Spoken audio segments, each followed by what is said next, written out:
I assume that's a yes. I'll start. Mercedes, Julian, can you hear me? Yeah, you're fine. Yeah. Okay, I'll start. Good afternoon, everyone. My name's Caroline Moore, and I'm helping host this afternoon. I'm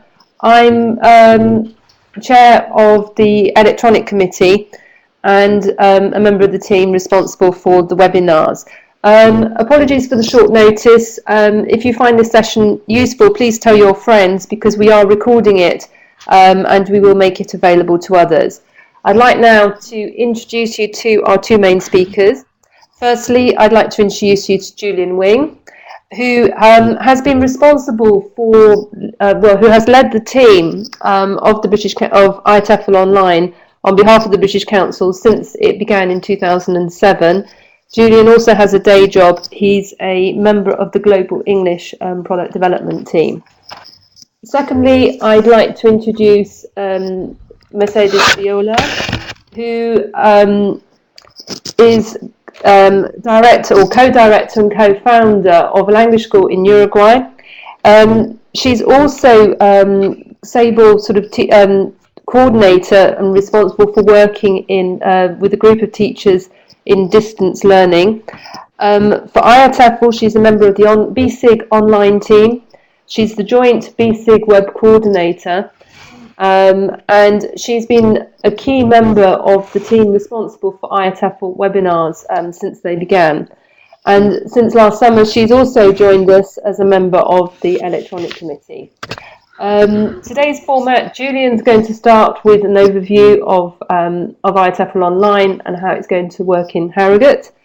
Then Mercedes will speak from a perspective of being a remote participant over several years.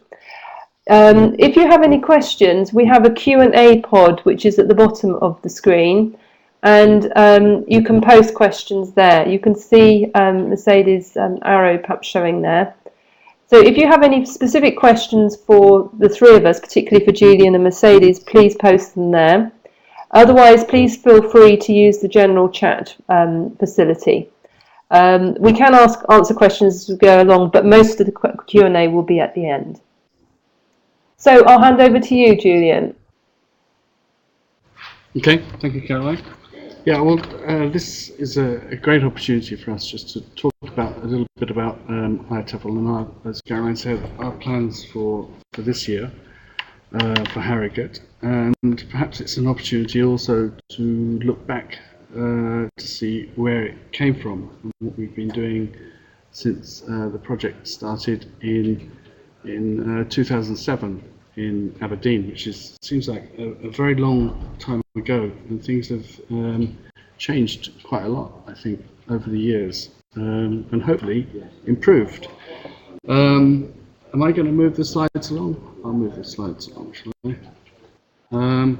I think it's important to point out at this stage that really what Harrogate Online, or what IATEFL Online, our conference coverage, our online conference coverage represents is an opportunity for those who can't attend the conference. It gives them an opportunity to get a flavour of the conference or get a taste of the conference.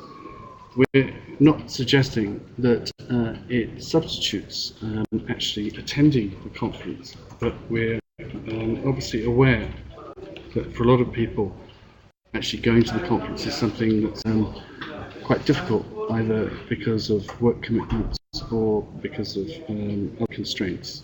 So we hope what we're providing is, as I say, an opportunity to see what IATEFL is about, see what the conference represents, and hopefully get some ideas from the material that we present. And what have we got in store for Harrogate? Well, we'll be live streaming all of the plenaries, so you'll be able to watch, you'll be able to go to the Harrogate Online website and watch the plenary live each morning. We'll be filming approximately 50 sessions and making those available from the conference. You'll be able to watch live interviews each day. So basically, if you come into the site at around 9 o'clock each morning, you'll get some live content at the beginning of the day. And throughout the day you get live interviews, and on top of that, an opportunity to interact with teachers, hopefully, who are joining us from all over the world, and share ideas around the coverage and around the content that we make available. Obviously, what you can see there on the screen is the banners that you can access through the website, and we would encourage people to help us promote this opportunity. So make your colleagues and the visitors of your websites, or people who receive your emails.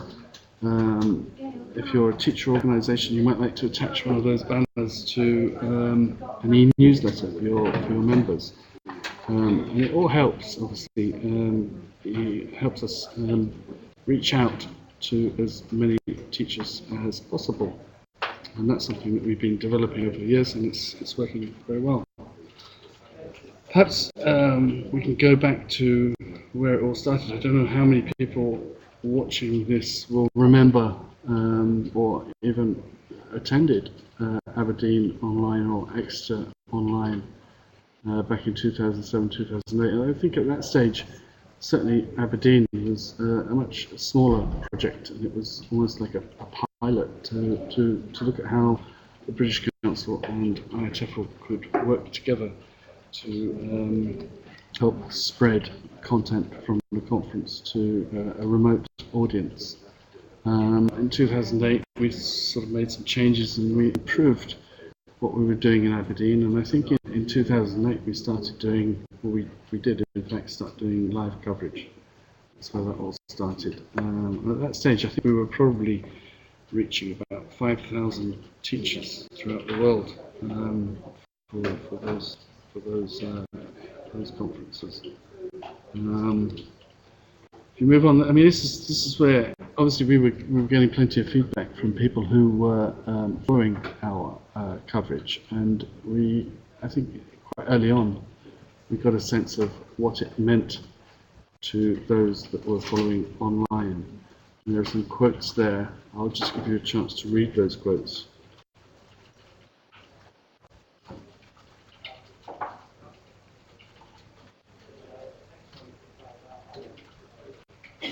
So again, this sort of feedback was really important, because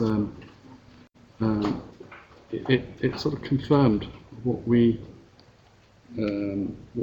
felt was we were able to achieve, and it certainly confirmed that people valued the content and the opportunity to join the conference online and to, as I say, get a taste of the conference remotely.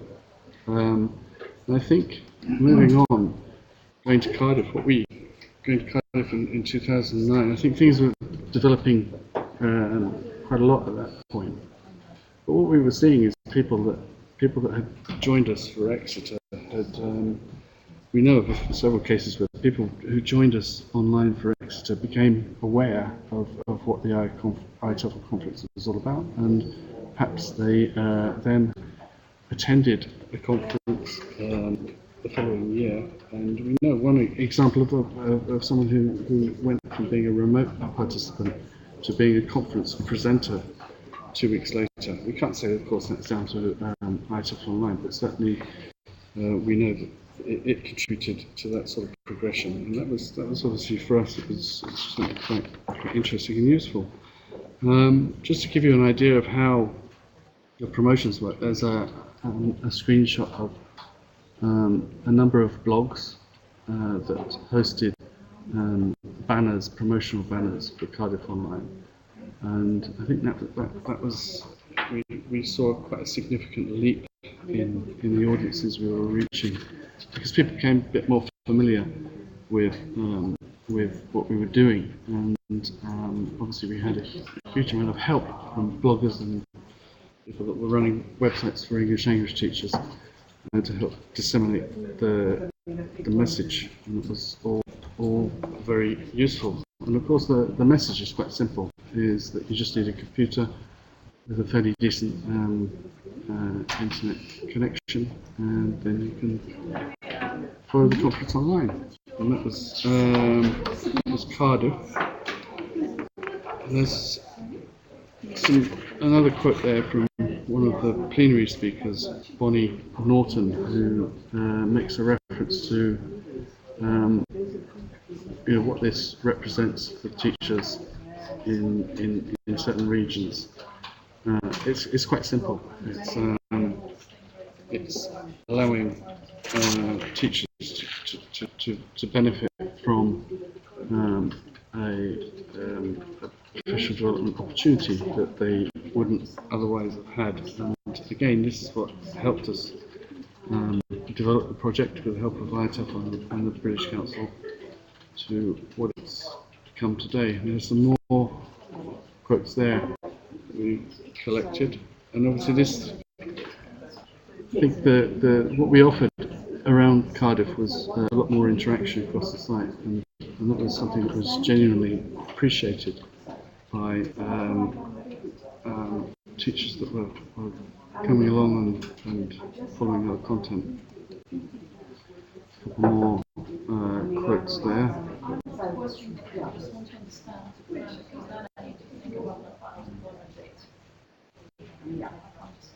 We get these. We get feedback like this every year, which obviously helps us plan the project and helps us work with British Council colleagues in different parts of the world to prepare better communications and to make more people aware of what IATEFL Online represents. We're also doing that through the IATEFL Associates, Teacher Association Associates.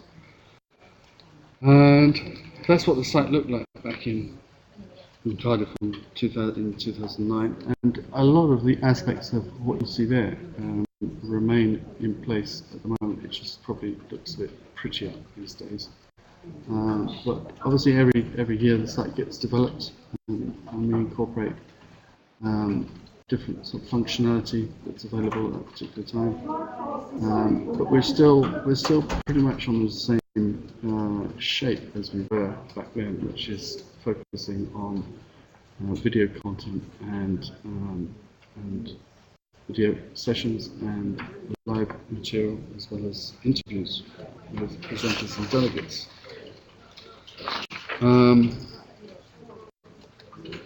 Of course, 4 years ago we were back in Harrogate, which is where we started developing a little bit more of the studio where we carry out interviews. But this was a comment from Marion Williams, who suggested that it could be one of the biggest global teacher development events ever. So I think it was a recognition of how the audiences for IATEFL Online are certainly growing, and they've continued to grow since Harrogate. But there are other aspects of the project that we continue to support and develop and encourage. And there's a picture here. I don't know if anyone watching can figure out what's going on there.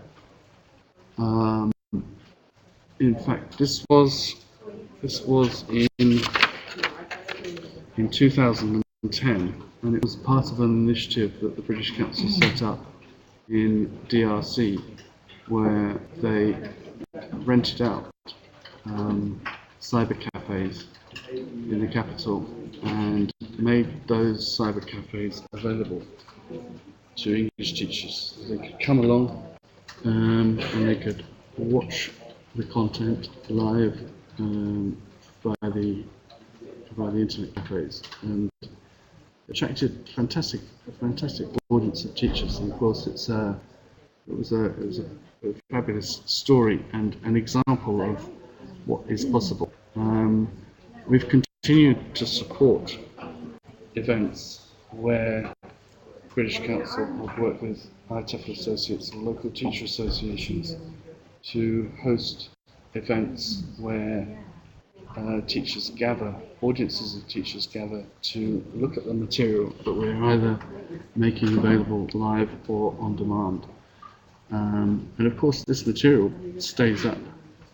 It's still available a year or 2 years after the event. So it really represents a fabulous resource for teacher development. But this was something quite special, where teachers obviously who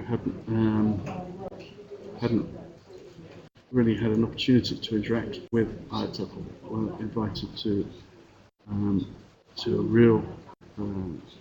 real time event to share their experiences, and I think the audiences were facilitated by training, so there was an opportunity for teachers to gather and to discuss certain sessions that we've recorded. This might be interesting for some of you to take a look back at a video we made in 2010. There's quite a lot of background in that video about how the online project has developed and different aspects of it. And I think I was watching that the other day, and there's certainly a lot of what is said in that video I think remains true today. So it's something perhaps people might like to have a look at. I'll just leave that there so you can scribble down the URL if you're interested.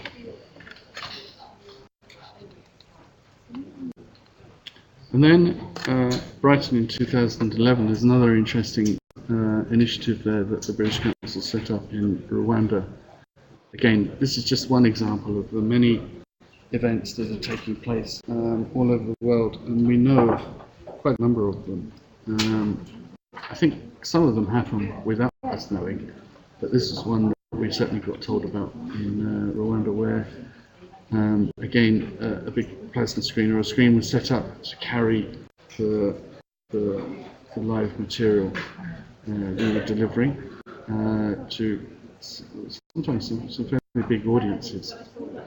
And once again, we know that it's great to see this, and of course it represents people taking the initiative to make use of IATEFL Online as a teacher development resource.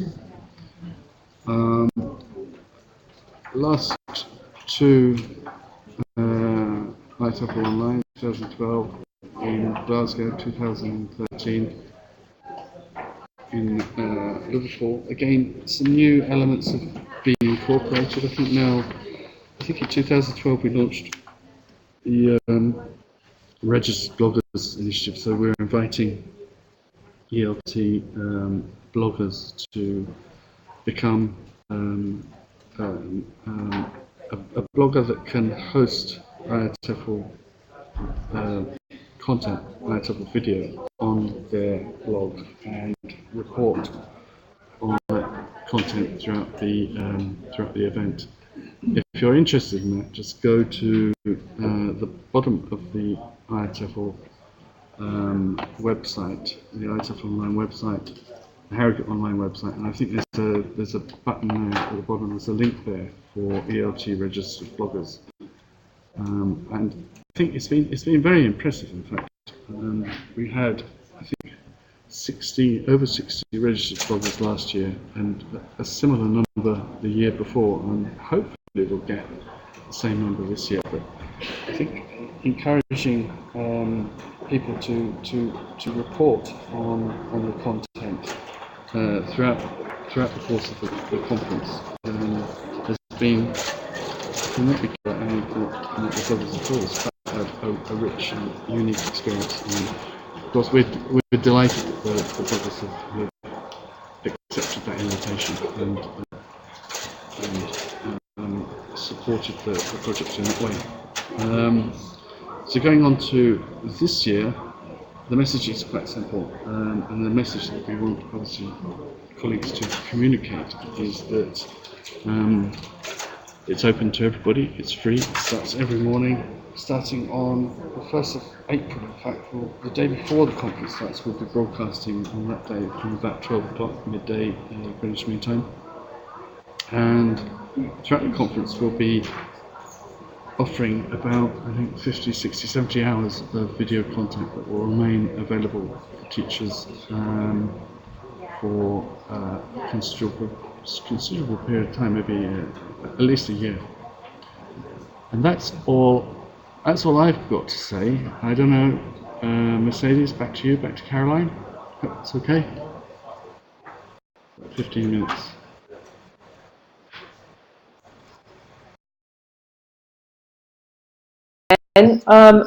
Thank you for that, and thank you for audience comments. I'll now hand over to Mercedes. Over to you, Mercedes. Okay, thank you. Well, welcome everybody. As you can see, I live quite far away from England. I live in Uruguay, South America, so it's not easy for me to go to attend IATEFL conferences, as it is not for many teachers around the globe. So when IATEFL Online started, I was really excited because I could at least participate online from here, right? So actually, it started in 2007, and it has changed and evolved since then. And I participated in many different ways. I participated in the blogs, moderating forums. Sorry, I watch the plenaries, the interviews. I interact with other teachers. Well, then as a registered blogger, all the things that Julian was mentioning, I actually try to be involved in most of them. So what I can tell you that I think in order to get the most out of it is that don't take just a passive role. It is interesting and is advisable actually if you can take a more maybe active role. For instance, you can check the schedule of the plenaries, the interviews, so you can watch them live, and while you're watching them, you can interact with other teachers from all over the world. You can exchange ideas about what you are watching. When there are short breaks, you can continue interacting. You can post comments in the forums as well. And of course, you can follow the tweets because you have a tweet feed also on the platform. And another great thing that Julian also mentioned is that you can encourage a team of teachers to get together and watch at least the plenaries, or maybe watch specific interviews that you thought could be interesting for the team of teachers you are working with. So these are activities that you can benefit from professionally while while participating just online, right? What I can tell you is that actually, as I told you, I started participating in 2007, and in 2011, I got the BC Facilitator Scholarship to attend IATEFL for the first time in my life. And when I got there, I realized that I had been participating for 4 years before being there personally. So when I got there, I was familiar with everything, with many people, because I met many people online through the forums, through the chats, and actually not only me but also the team of teachers I work with and I coordinate benefited a lot from all the interviews and plenaries we could watch there. So just to round up, first of all, I want to say please take this opportunity, an excellent one. And this year we're also holding an after-hours event on Friday, the 5th of April. So we are really looking forward to seeing you online. Thank you. I don't know if there are any questions, but I don't think so.